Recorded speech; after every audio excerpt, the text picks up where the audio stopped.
ती देशप्रेम संचारण्यास संपूर्ण जगात. भारत मातेला वंदन करूनी करते मी माझ्या भाषणात सुरुवात.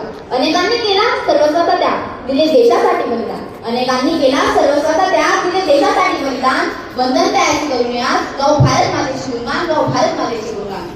आजच्या कार्यक्रमाचे अध्यक्ष वंदनीय गुरुजन वर्ग आणि माझे विद्यार्थी मित्रांनो, सर्वांना प्रथमतः प्रजासत्ताक दिनाच्या हार्दिक हार्दिक शुभेच्छा. आज 26 जानेवारी भारतीय इतिहासातील अत्यंत महत्त्वाचा दिवस. आपल्या देशाने संविधानाचा स्वीकार करून लोकशाहीतील एका नव्या पर्वाची सुरुवात केली होती. तो दिवस म्हणजे प्रजासत्ताक दिन म्हणून साजरा केला जातो. स्वातंत्र्य समता बंधुता हीच खरी लोकशाही. स्वातंत्र्य समता बंधुता हीच खरी लोकशाही. पुन्हा गोविंदाने नांदतात राम बुद्ध ईसाई, राम बुद्ध ईसाई. ना धर्माच्या नावावर जगा, ना धर्माच्या नावावर मरा. ना धर्माच्या नावावर जगा, ना धर्माच्या नावावर मरा. माणुसकी धर्म आहे देशाचा, फक्त देशासाठी जगा, फक्त देशासाठी जगा. आपण भारतीय दरवर्षी प्रजासत्ताक दिन मोठ्या अभिमानाने त्याचप्रमाणे उत्साहाने साजरा करतो. डॉक्टर बाबासाहेब आंबेडकरांनी भारताची राज्यघटना लिहिली होती. डॉक्टर बाबासाहेब आंबेडकरांनी भारताची राज्यघटना लिहिली होती. त्यांच्यामुळे संविधानामुळे आज प्रत्येक भारतीयाला मोकळेपणाने जगण्याचा अधिकार प्राप्त झाला. चला करूया संविधानाचा आदर.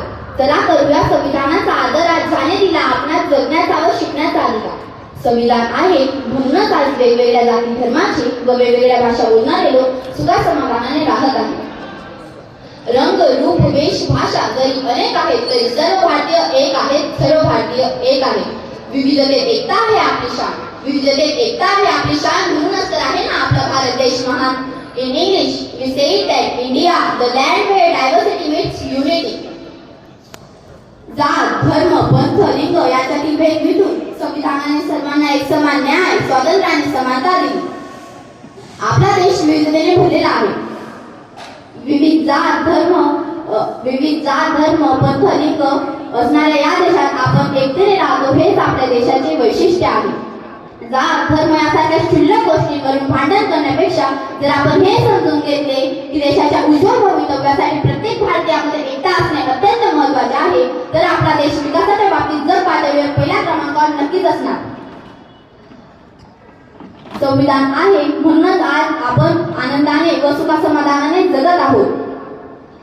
प्रजासत्ताक दिन आपल्याला स्वातंत्र्यासाठी बलिदान दिलेल्या थोर वीरांचे स्मरण करून देत असतो. थोर वीरांच्या संघर्षामुळे आज आपण स्वतंत्र व प्रजासत्ताक देशात राहत आहोत. देशभक्तांच्या बलिदानामुळे स्वतंत्र झालो आपण. देशभक्तांच्या बलिदानामुळे स्वतंत्र झालो आपण. कोणी विचारल्यावर गर्वाने सांगा भारतीय आहोत आपण, भारतीय आहोत आपण. उगवत्या सूर्याला नमस्कार करताना मावळत्या चंद्राला विसरू नका. उगवत्या सूर्याला नमस्कार करताना मावळत्या चंद्राला विसरू नका. त्याचप्रमाणे